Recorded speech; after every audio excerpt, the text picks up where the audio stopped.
14, 16 y 17. El tema es el Espíritu Santo y el título Conociendo al Espíritu Santo.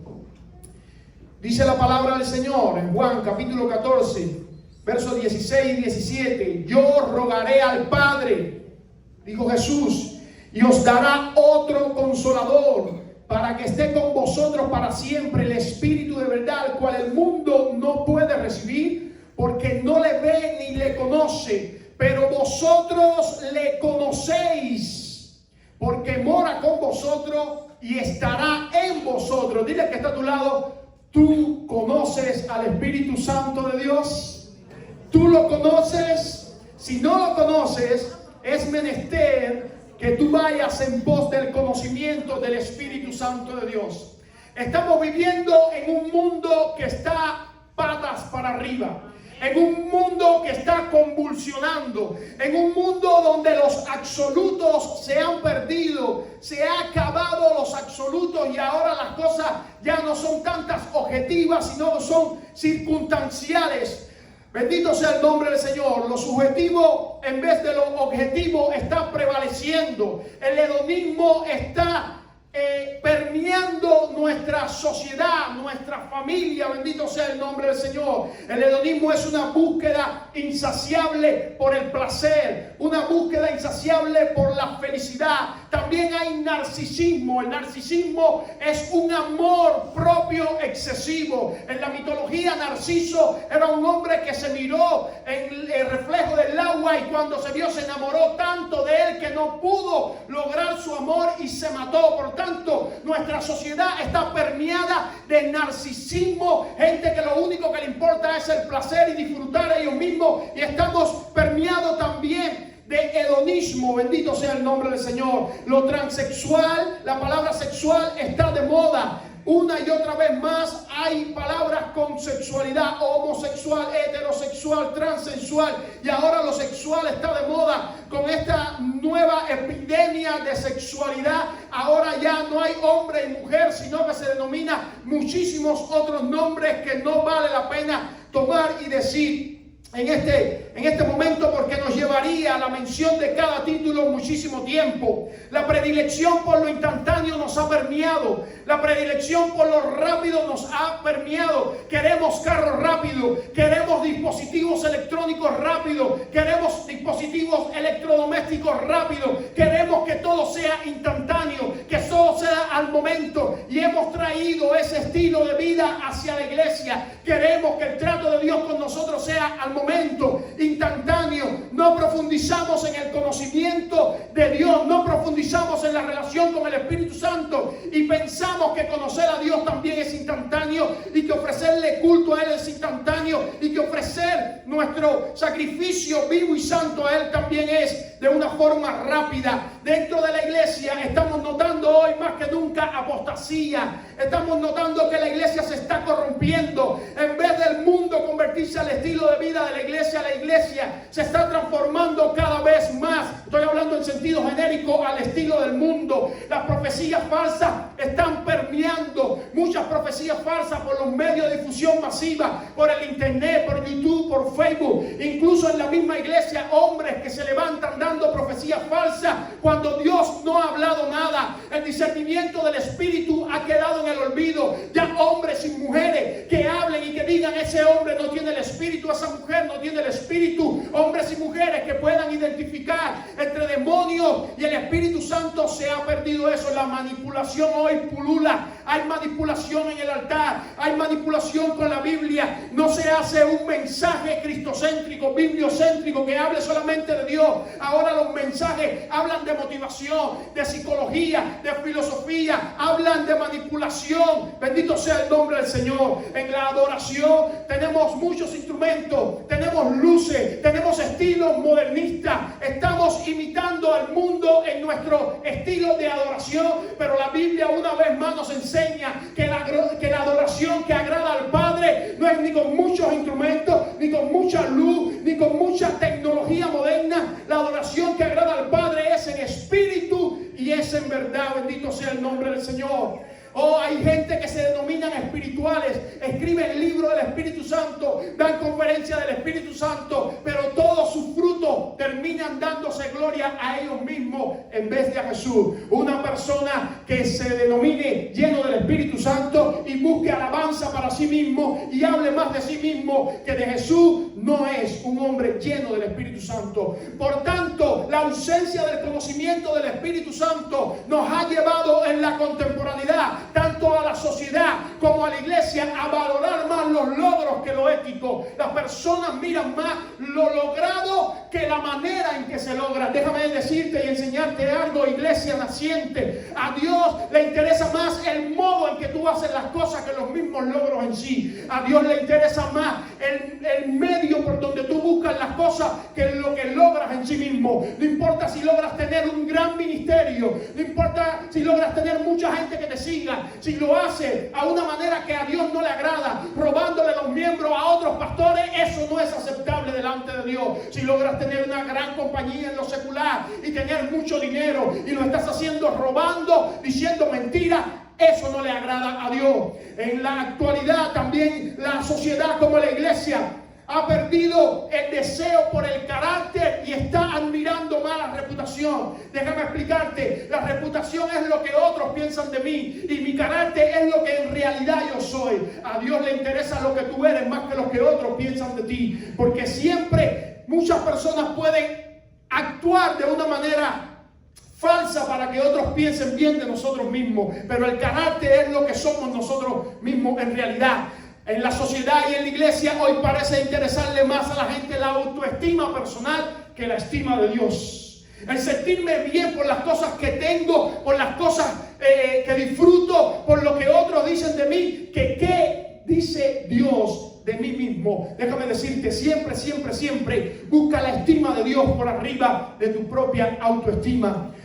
Tienen la sociedad y la iglesia más amor por lo material que por lo espiritual, porque dedican más tiempo, más esfuerzo y más dinero a las cosas materiales que a las cosas espirituales. Nos desgastamos en nuestro trabajo haciendo part-time, overtime, extra time. Nos desgastamos tratando de buscar dinero, y cuando se trata de las cosas espirituales, si vamos el domingo a la iglesia, estamos en avivamiento. No dedicamos tiempo al Señor, no dedicamos esfuerzo al Señor y mucho menos dedicamos recursos al Señor. Ya lo temporal ha traspasado la importancia de lo eterno. A las personas no piensan en lo eterno, las personas no meditan en lo eterno. Su esperanza se ha perdido de tal manera que la palabra Maranata ha quedado en el olvido. Algunos que me conocen dicen: ¿por qué siempre en vez de decir Dios te bendiga dicen Maranata? Porque esa era la frase, la fraseología que usaba la iglesia primitiva. Siempre decía Maranata, porque ellos tenían dentro de sus 7 doctrinas básicas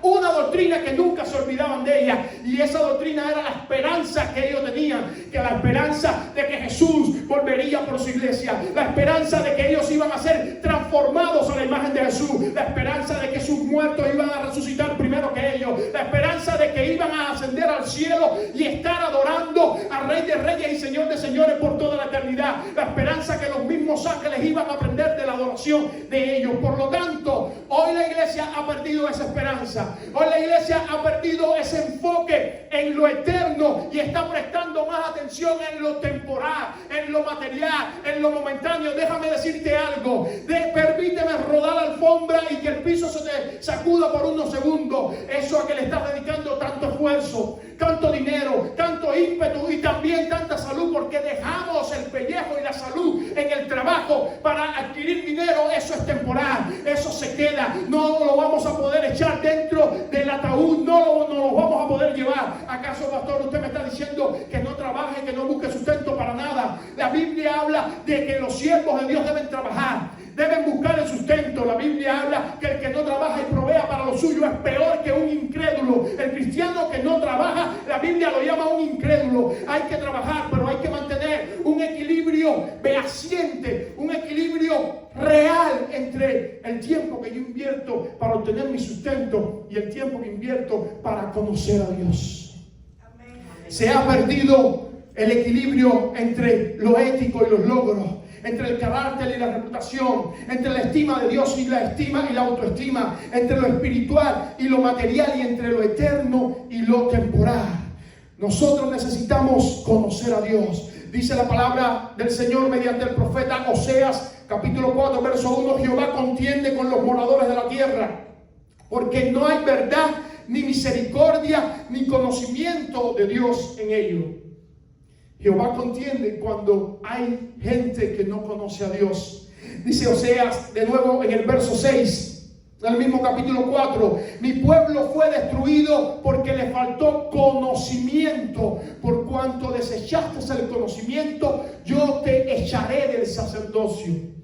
Dios le estaba diciendo a Israel, el pueblo escogido, el pueblo de él, le estaba diciendo por medio del profeta Oseas: por cuanto tú desechaste el conocimiento. Y la palabra conocimiento no es conocimiento intelectual, sino conocimiento relacional. Por cuanto has perdido esa relación conmigo, ese conocimiento conmigo, yo te desecharé del sacerdocio. Esa oportunidad que te di, esa bendición que te di de ser intermediario entre las naciones y yo, tú la has perdido porque has dejado de conocerme. Y yo no sé si tú lo sabes, pero en lugar de Israel entró un nuevo pueblo, un misterio que estaba escondido en las páginas del Antiguo Testamento, y ese misterio es la iglesia. Ahora tú y yo somos real sacerdocio. Ahora tú y yo estamos en medio de Dios y los impíos, los que no creen en él. Y si desechamos el conocimiento de Dios, Dios también nos desechará a nosotros. Por lo tanto, necesitamos entender lo importante que es conocer a Dios, conocerle de verdad. Bendito sea el nombre del Señor.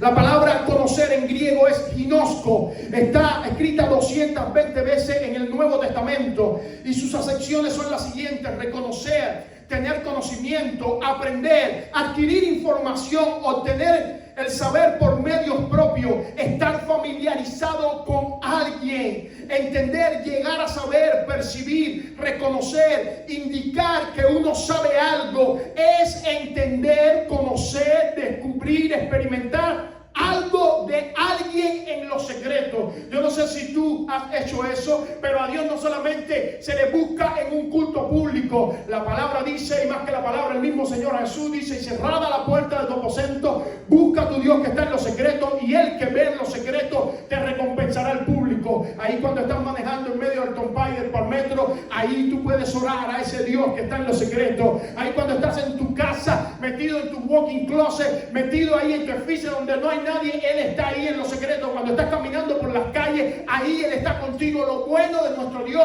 que no lo podemos reducir a un objeto físico, que no lo podemos poner en un lugar específico. Nuestro Dios es espíritu, es omnisciente, omnipresente, omnipotente, está en todos lugares al mismo tiempo. Los dioses de los impíos son objetos que se labran para ellos mismos y tienen que llevarlo cargado con ellos mismos, y tienen que alimentarlo ellos mismos, y tienen que predeterminarlo a un lugar, porque no pueden moverse por sí mismos. La Biblia dice: tienen manos y no tocan, tienen pies y no caminan, tienen ojos y no ven, tienen oídos y no oyen, tienen lengua y no hablan. Y dice: y peores que ellos son aquellos que le rinden adoración a esos ídolos. Bendito sea el nombre del Señor. Por lo tanto, el llamado hoy a la iglesia es conocer a Dios, no una religión. Yo no te estoy invitando a que vengas aquí todos los domingos. Yo no te estoy invitando a que te reúnas a un grupo de gente o a un pastor específico. Yo te estoy invitando a que tú conozcas a Dios, y lo conozcas en espíritu y en verdad. No conozcas una religión, no conozcas una denominación, no conozcas pasajes bíblicos solamente. Conoce a Dios en espíritu y en verdad. ¿Por qué es necesario, pastor, el conocimiento del Espíritu Santo? Estuviésemos dando conferencias y conferencias, porque para vivir el cristianismo se necesita el conocimiento del Espíritu Santo. Pero déjame darte 4 razones fehacientes que necesitamos conocer al Espíritu Santo de Dios. Número 1, el Espíritu nos revela a Jesús y nos revela al Padre. Déjame desempacarte esta verdad. Dice el Salmo 39:23 que el Padre nos conoce, el Señor nos conoce. Dice así: oh Jehová, tú me has examinado y conocido. Tú has conocido mi sentarme y mi levantarme. Has entendido desde lejos mis pensamientos. Has escudriñado mi andar y mi reposo. Y todos mis caminos te son conocidos. Pues aún no está la palabra en mi lengua. Y he aquí, oh Jehová, tú la sabes toda. Detrás y delante me rodeaste y sobre mí pusiste tu mano. Tal conocimiento es demasiado maravilloso para mí. Yo no puedo entender, decía el salmista, yo no puedo entender que tú conoces todo de mí. Mis pensamientos, mi corazón, mi palabra antes que salga mi boca, mi sentarme, mi levantarme, todo lo conoces de mí. El salmista expresaba, tal conocimiento es demasiado para mí. Por tanto, llegamos a una conclusión bíblica. Dios te conoce completamente. Te conoce mejor que tu esposo, te conoce mejor que tu esposa, te conoce mejor que tu padre, te conoce mejor que tu madre. Y escucha esto, te conoce mejor que tú mismo, porque muchas veces el corazón tiene la habilidad de engañarte o de engañarnos, porque yo me incluyo también, pero Dios conoce hasta lo más profundo de nuestro corazón. Dios nos conoce completamente de pie a cabeza. Dice el Salmo 44, 21, no demandaría a Dios esto porque Él conoce los secretos más profundos del corazón. Dios nos conoce indubitablemente. Ahora Jesús también nos conoce a nosotros. La palabra dice en Juan 10, 27, mis ovejas oyen mi voz y yo las conozco. Y dice, y ellas me conocen también a mí. Por lo tanto, no solamente el Dios creador nos conoce, sino que Jesús nos conoce a nosotros también. Nosotros conocemos a Jesús. Ahora estamos sentados aquí y tú puedes engañar al pastor haciéndote pasar por cristiano. Pero el único que tú nunca vas a poder engañar es al pastor, al gran pastor, al príncipe de los pastores, a Jesús de Nazaret. Él te conoce, dice la palabra del Señor. Ahora, Jesús nos ha dado a conocer al Padre. Dice la palabra del Señor en Juan 17, del 25 al 26. Padre justo, el mundo no te ha conocido, pero yo te he conocido, y estos han conocido que tú me enviaste. Les he dado a conocer tu nombre y lo daré a conocer aún, para que el amor con que me has amado esté en ellos y yo en ellos. Quien nos hace conocer al Dios creador es Jesús. Y aquí se paraliza todo otro tipo de religión, todo otro tipo de adoración, todo aquel que excluya a Jesús como el único mediador entre Dios y los hombres es una religión falsa. Aunque te diga que está adorando al mismo Dios, me llama poderosamente la atención como las religiones paganas, los que adoran dioses paganos, están adoptando nuestra fraseología. Están diciendo bendiciones también, están diciendo amén también. Y yo le preguntaba a uno de ellos en el trabajo, bendiciones de parte de qué fuente tú me estás bendiciendo, de parte de qué Dios, porque si tú no haces lo que Dios dice, tú no eres un hijo de Dios, por lo tanto no puedes proferir bendición sobre mi vida. Si tú no aceptas a Jesús como el único mediador entre Dios y los hombres, tú no estás capacitado para proferir ningún tipo de bendición, porque Jesús es el único que nos revela al Padre. Todas las cosas me fueron entregadas por mi Padre, dijo Jesús, y nadie conoce quién es el Hijo, escuche bien, sino el Padre. ¿Quién es el Padre sino el Hijo? Y aquel a quien el Hijo se lo quiera dar a conocer. Todo aquel que conoce a Dios mediante Jesús conoce a Dios verdaderamente. Pero aquel que no ha recibido a Jesús, no le ha coronado como su Señor, no puede conocer a Dios. Ahora llegamos a la parte del verso que queríamos, Juan 14, 20. Ahora el Espíritu Santo nos muestra a Jesús y nos muestra al Padre. Mire esto, en aquel día, dijo Jesús, guarde el día en el disco duro. Vosotros conoceréis que yo estoy en mi Padre y vosotros en mí y yo en vosotros. Y aquel día se refiere al día de Pentecostés, el descenso del Espíritu Santo.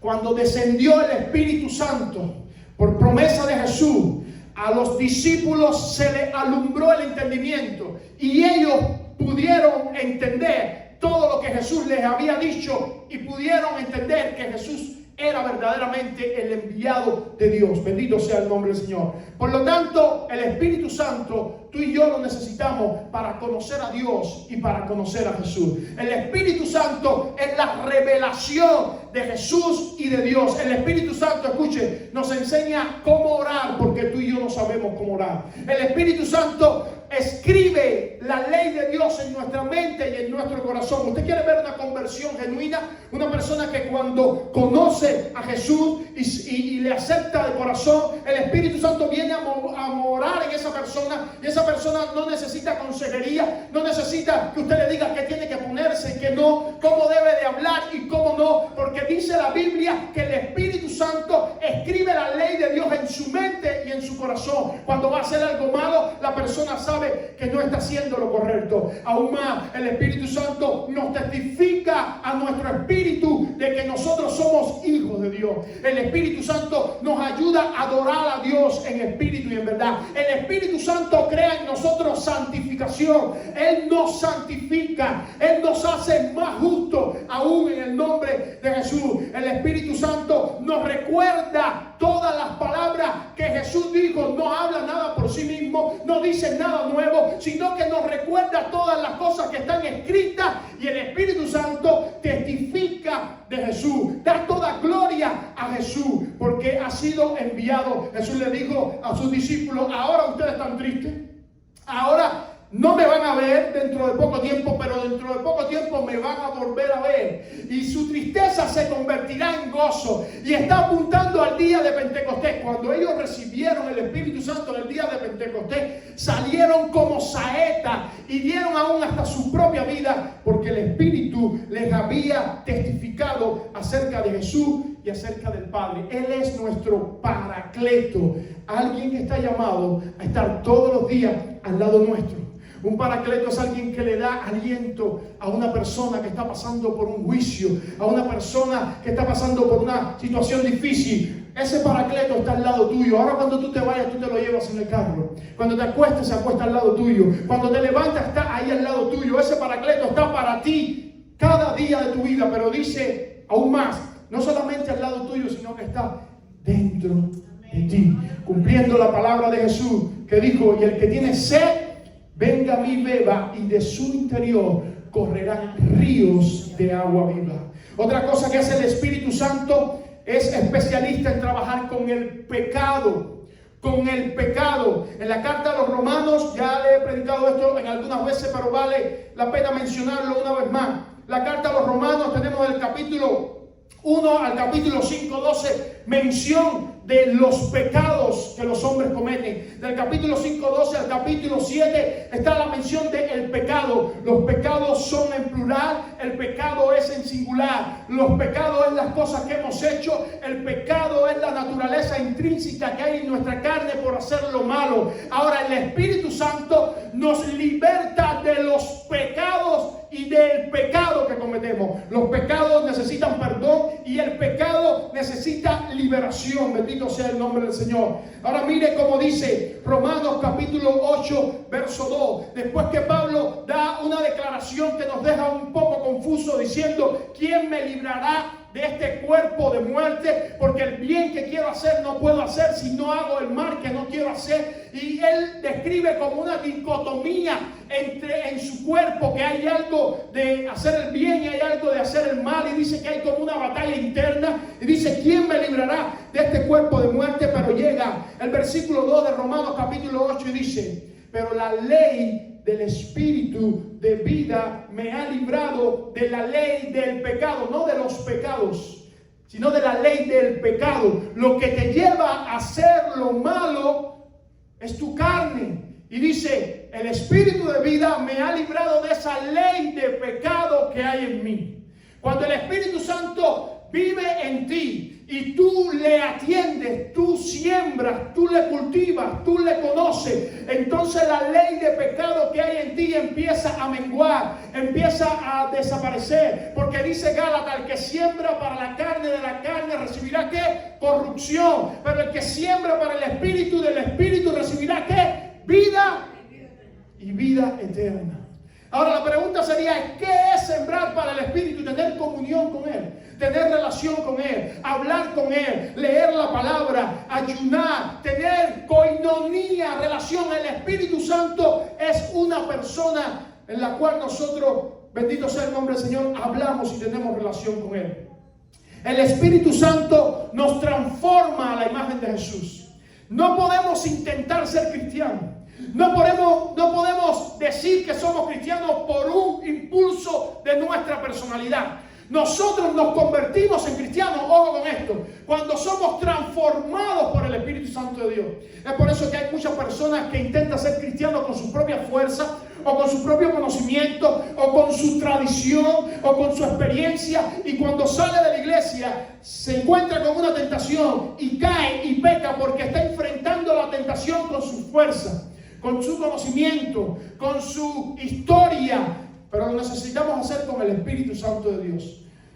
Segunda a los Corintios capítulo 3, verso 18 dice, porque donde está el Espíritu de Dios hay ¿qué? Hay libertad. Y después dice, miren, y todos mirando a cara descubierta la gloria del Señor, somos transformados a la misma imagen. Dice, como por el Espíritu del Señor. Entonces el Espíritu de Dios trae libertad a mi vida y el Espíritu de Dios trae transformación a mi vida.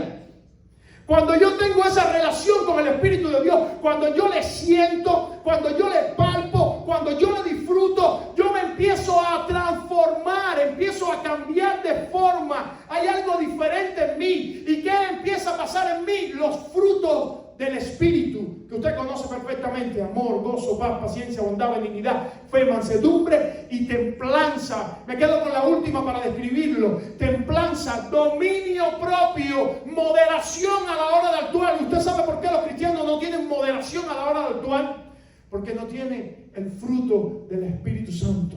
Por eso no pueden dejar las malas palabras. Por eso no pueden dejar el hacer cosas malas. Por eso no pueden dejar su vida de pecado. Porque para eso yo necesito tener relación con el Espíritu Santo. Y eso no me lo va a dar el venir a la iglesia. Y eso no me lo va a dar vestirme de una manera. Y eso no me lo va a dar el hablar de una manera. Y eso no me lo va a dar decir algunos textos bíblicos. No, la relación con el Espíritu Santo es una relación personal, diaria, interactiva, donde yo cultivo esa relación. De ninguna manera, si usted conoce a una persona, usted puede cultivar esa relación si no habla con él, si no disfruta su estancia con él, si no interactúa con él. Bendito sea el nombre del Señor. Y por último, el Espíritu Santo nos enseña a adorar a Dios.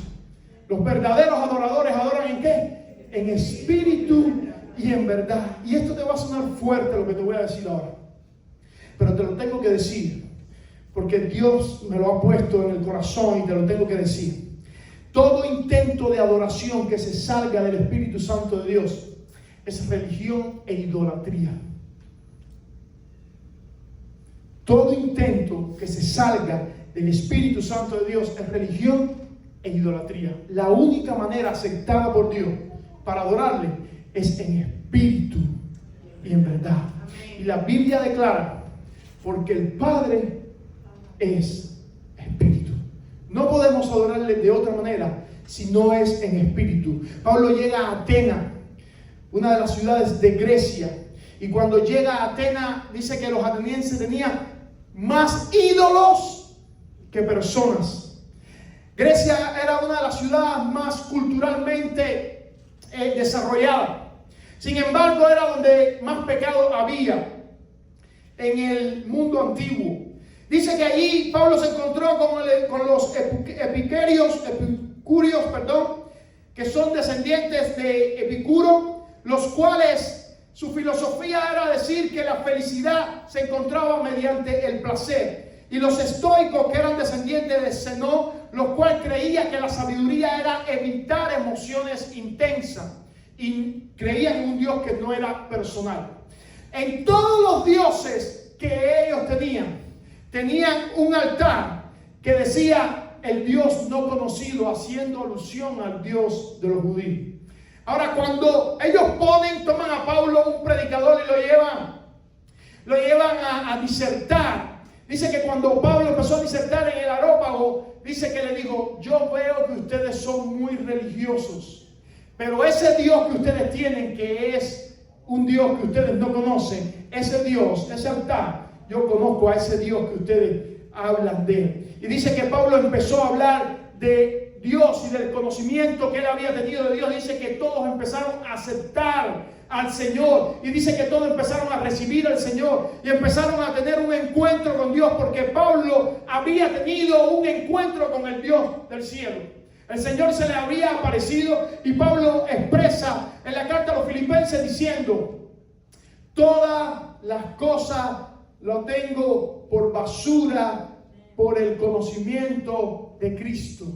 Y aún estimo todas las cosas por basura por la excelencia del conocimiento de Dios. Cuando Pablo empezó a conocer a Dios, todo lo que él tenía, que era religión, que era fama, que era prestigio, todo eclipsó delante del conocimiento de Dios. Por lo tanto, la manera de adorar al Señor es en espíritu y es en verdad. Debemos tener relación con el Espíritu porque nos muestra al Padre y al Hijo.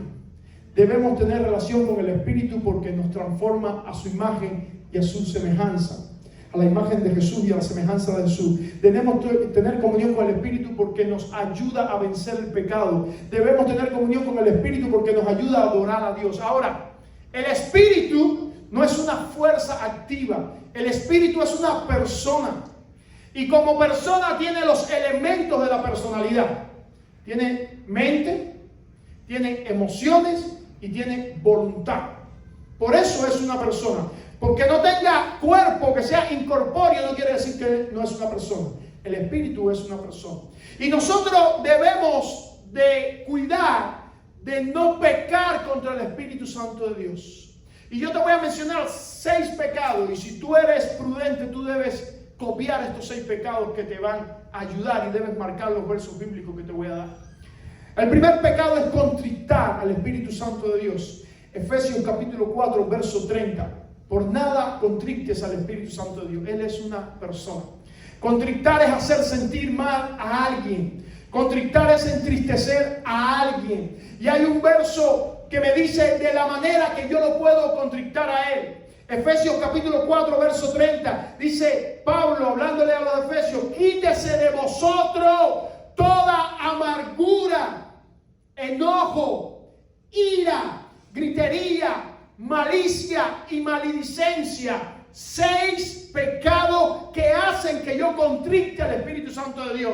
Si estás enojado por un evento que pasó en tu vida, sea tu culpa o sea la culpa de los demás, tú estás contristando al Espíritu Santo de Dios.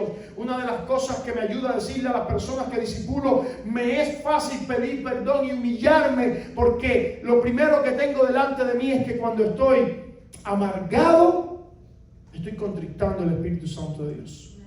Más que mirar mi posición o la posición de la otra persona, estoy mirando que el Dios poderoso que está dentro de mí, el Espíritu Santo de Dios, está siendo contristado. Amargura, enojo. Cuando te enojas y ese enojo cruza del día, se pone el sol sobre tu enojo, estás contristando al Espíritu Santo de Dios.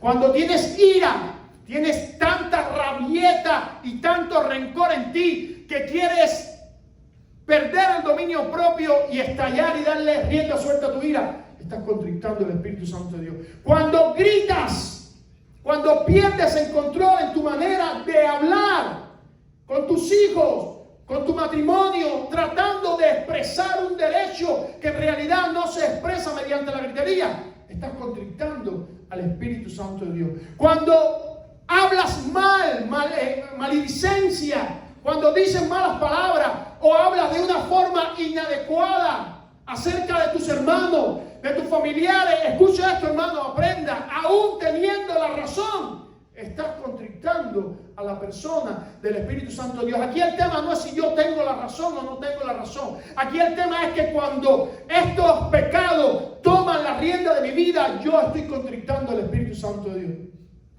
Malicia y maledicencia.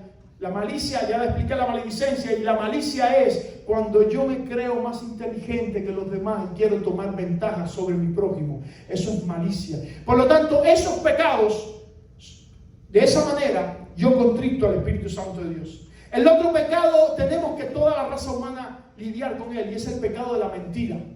Ananías y Zafira mintieron al Espíritu Santo de Dios y Pedro le dijo: caigan muertos. Cuando tú dices mentira, sea grande, sea chiquita, sea rosada, sea blanca, sea negra, sea como quiera, la mentira contrita, entristece al Espíritu Santo de Dios, porque es que la Biblia describe al Dios que tenemos como el Dios de verdad en toda la abundancia de la palabra. Jehová dijo, Jehová es el Dios de verdad. De Jesús se dijo, Él es el camino, la verdad y la vida. Y del Espíritu Santo se dice que es el Espíritu de verdad y que Él nos guiará a toda verdad. Y de la Biblia se dice, santifícalos en tu verdad, tu palabra es la verdad. El Dios que tenemos es verdad. Por tanto, cualquier mentira que diga contrita al Espíritu Santo, sea grande, chiquita, amarilla, azul, rosada, sea mentiras para beneficiarte a ti mismo, contrita al Espíritu Santo de Dios. Porque muchas veces en los trabajos, en las escuelas, decimos mentiras que van en beneficio de mí mismo. Por eso el Salmo 15 y el 24 dice, el siervo que agrada a Dios es el que, aún hablando en contra de sí mismo, no por eso cambia. Aunque usted tenga que decir, sí, yo lo hice, yo lo rompí, yo me equivoqué, yo lo hice mal, y eso va a traer consecuencias negativas a su vida en el trabajo, pero no delante de Dios. Con Dios usted va a estar bien. Tercer pecado, apagar. Descuidar el mover del poder de Dios en nuestras vidas. Cuando usted apaga el Espíritu Santo por la razón que sea, usted está pecando contra Él. Hay iglesias, hay pastores, hay ministros, hay altares, hay familias, hay cristianos que están hoy apagando el Espíritu Santo de Dios. El Espíritu Santo tocando su mente, tocando sus corazones. Ahí, y ellos no quieren dejar que el Espíritu de Dios tome el control. Están apagando el Espíritu Santo de Dios. Por eso Tesalonicenses, 1 Tesalonicenses 5:19 dice, no apaguéis el Espíritu Santo de Dios.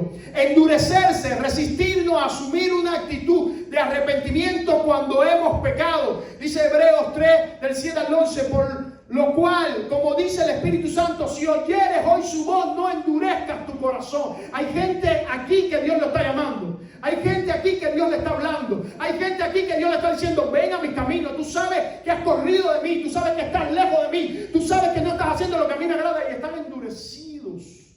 No te endurezcas contra el Espíritu Santo de Dios, porque ese pecado es fatal. Quinto, afrentar el Espíritu Santo de Dios. Dice Hebreos 10:29, ¿cuánto mayor castigo pensáis que merecerá el que pisoteare al Hijo de Dios y tuviere por inmunda la sangre del pacto, en la cual fue santificado, e hiciere afrenta al Espíritu Santo de Dios? Ya este no se endurece, ya este no le apaga, ya este tipo de persona le hace afrenta. Batalla para que el Espíritu Santo de Dios no trabaje. Y por último, el pecado de la blasfemia.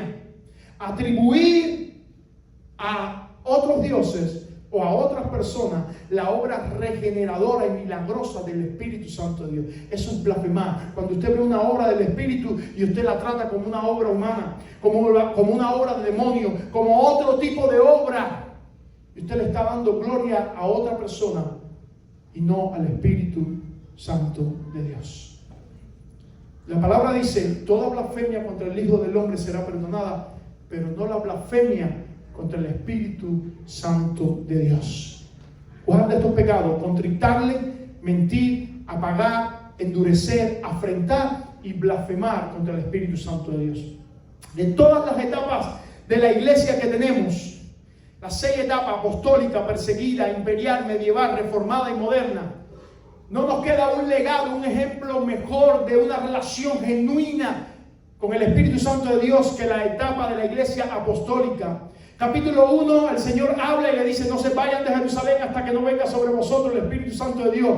Capítulo 2, el Espíritu Santo descendió sobre ellos y fueron llenos de poder. Capítulo 3, comenzaron a sanar enfermos, a libertar endemoniados, comenzaron a hacer milagros. Capítulo 4, sus enemigos le amenazan y le dicen que lo van a meter preso, y ellos le dicen, consideren ustedes si es mejor obedecerle a ustedes que a los hombres. De cierto es mejor obedecer a Dios. De cierto es mejor obedecer a Dios que a los hombres. Capítulo 5 se los mencioné ya. Ananías y Zafira mintieron al Espíritu Santo y murieron. Capítulo 6, hay problemas en la iglesia. Se pide que se deben sacar diáconos, servidores, y se sacaron a hombres que fuesen llenos del Espíritu Santo de Dios. Capítulo 7, Esteban sale a predicar, el primer mártir de la iglesia, y dice que estaba lleno del Espíritu Santo de Dios, y le empezaron a apedrear, y dice que soportó las piedras porque el Espíritu Santo de Dios estaba con él. Murió y dice que vio la gloria del Padre, a su Hijo Jesús sentado a la diestra. Felipe, el evangelista, bendito sea el nombre del Señor, del Nuevo Testamento, sale a predicar y el Espíritu le dijo: ve hacia acá, y le hizo caso al Espíritu porque estaba guiado por el Espíritu Santo de Dios. Capítulo 9. Ananías recibe la voz del Espíritu que le dice: ahora por Saulo, porque instrumento me has escogido. Capítulo 10, Pedro recibe la voz del Espíritu y le dice: ve a casa de Cornelio, porque le voy a bautizar a él y a los que están ahí también. Capítulo 11, los judíos van a acusar a Pedro y le dice: le ha parecido bien también a Dios derramar su Espíritu sobre los gentiles también. Capítulo 12, Pedro está en la cárcel, empieza a cantar y dice que el Espíritu Santo rompe las cadenas de la cárcel y toma en libertad Pedro. Hay muchos que están en aflicción, en cadena. Si tienen una buena relación con el Espíritu les hace libre, porque donde está el Espíritu de Dios hay libertad. Capítulo 13, el Espíritu habla a la iglesia y le dice: sepárenme a Pablo y a Bernabé para la obra del Evangelio. En el capítulo 14 vemos Pablo, Bernabé sanando enfermos, predicando y haciendo toda clase de señales y milagros porque el Espíritu estaba con ellos. Capítulo 15 dice que hay un gran problema en la iglesia, no saben qué hacer con los gentiles. Hay una reunión, el primer concilio, y cuando salen, me gusta esto que dicen: le ha parecido bien, primeramente al Espíritu Santo de Dios y luego a nosotros los discípulos, que los gentiles se guarden de fornicación, de ahogado y de sacrificado a los ídolos. El Espíritu Santo de Dios era protagónico en la iglesia, era principal en la iglesia. Tú necesitas tener una relación genuina con el Espíritu Santo de Dios. Tú necesitas hacer al Espíritu Santo de Dios amigo tuyo. Tú necesitas cultivar esa relación con el Espíritu Santo de Dios. Tú necesitas sentir en tu cuerpo, que es templo del Espíritu Santo, su mover. No es una mitología, no es algo, una idea, no es una filosofía, no, es una relación real. Y conoceréis la verdad y la verdad te hará libre. Esa verdad es Dios, es Jesús y es el Espíritu Santo de Dios. Dice Jeremías 9:24: mas alábese en esto el que se hubiere de alabar, en entenderme y en conocerme que yo soy Jehová. Dijo Jesús también, y esta es la vida eterna, y con esto termino: que te conozcan a ti y a tu Hijo Jesucristo, a quien has enviado. La vida eterna no solamente hacer una profesión de fe. La vida eterna no es vivir un estilo de vida. La vida eterna es conocer al verdadero Dios, a Jesús y al Espíritu Santo de Dios.